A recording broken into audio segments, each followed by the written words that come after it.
For years, I have been waiting for Vortex to release a viable option in the micro red dot world. Their Venom and Viper red dots left a lot to be desired, so I found myself more often running Trijicon optics as well as Holosun red dots.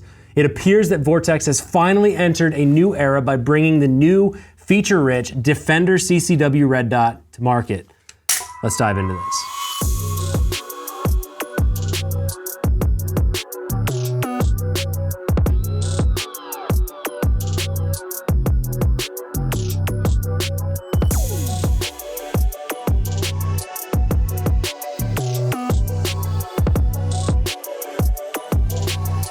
I've always appreciated what Vortex brings to the table. They are a company from humble beginnings that continues to forge the path in affordable and high-end optics and weapon sighting systems. Users can buy every Vortex optic with the confidence that it will do exactly what it is advertised to do. If they ever have issues, Vortex will step in with their warranty and service. The Defender CCW is no different, and when I first heard of this new red dot hitting the market, I absolutely knew that we needed to get our hands on some to run and consider stocking and offering on our website, and it does not disappoint.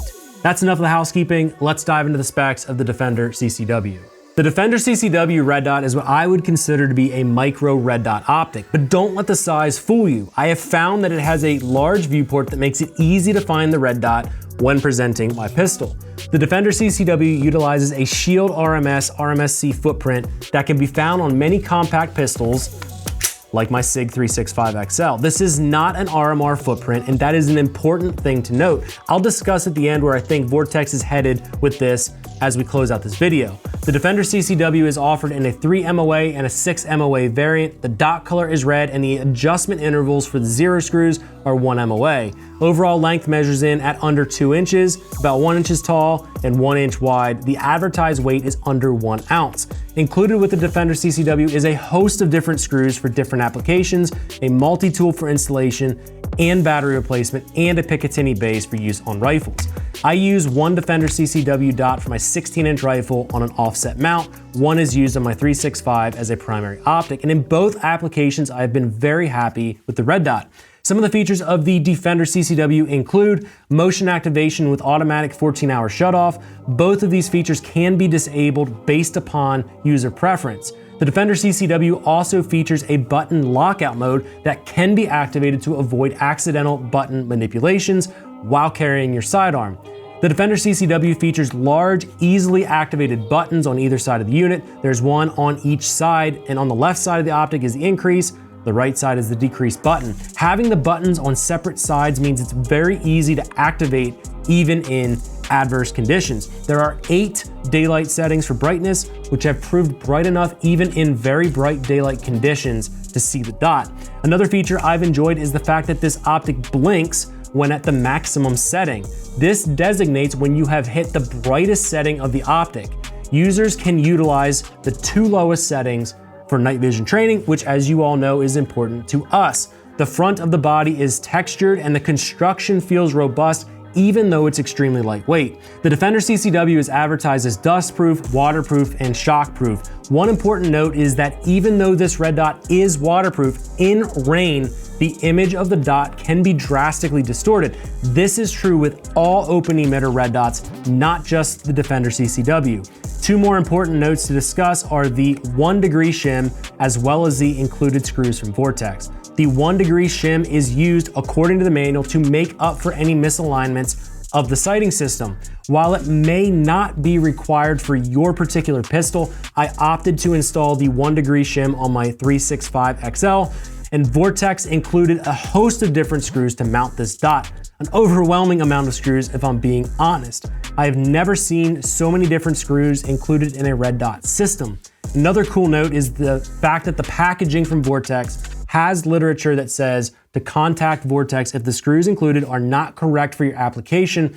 I am sure they are keeping their ears to the street to make sure they provide all the screws needed, which provides even more value for you, the end user. MSRP at the time of this video is $349.99, and street price on our site is landing at $249.99. Keep in mind, pricing and specs may change with time. I think that's enough for the specs. I know it's a lot to swallow, but it packs a lot of features for the price. Is it earth-shattering? No, not really, but it is great to see Vortex finally entering into the world of practical pistol red dot sights. That's enough of the specs and talking. I need some fresh air, and I want to take you guys to the range because what matters most to me is not necessarily the specs, but how this dot performs in the real world.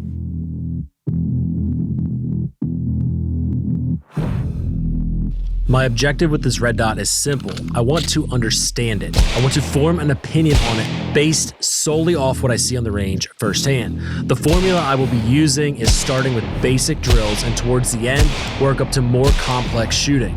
But before I do that, I need to hone in on the basics. I need to see how this dot performs at a base level.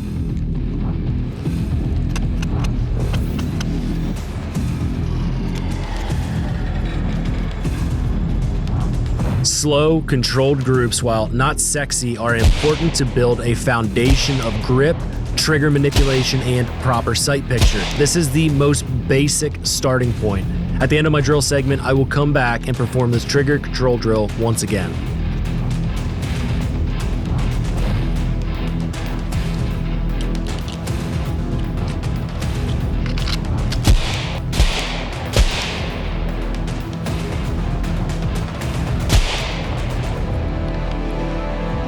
I opted to block the lens of the red dot with tape. This is to force target focus through the dot, a skill which certainly requires time and attention to grow through.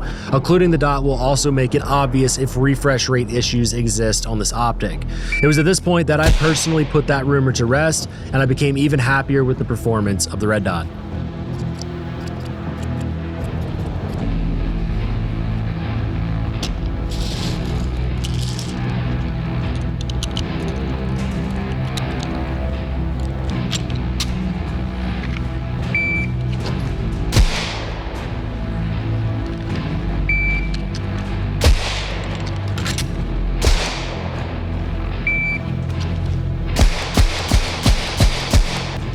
Escalating the drills into drawing, follow-up shots, and strings of fire allow me to fully analyze the optic and pistol combination and how they perform together.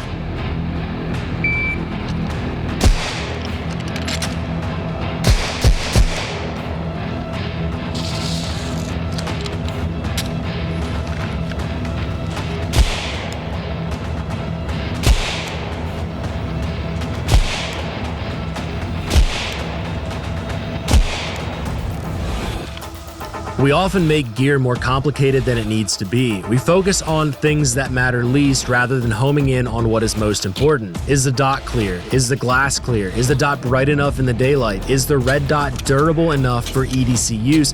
All valuable questions to analyze as we go onward. And with increasing velocity and intensity, my range day further explores whether this red dot is a viable option for someone carrying every single day.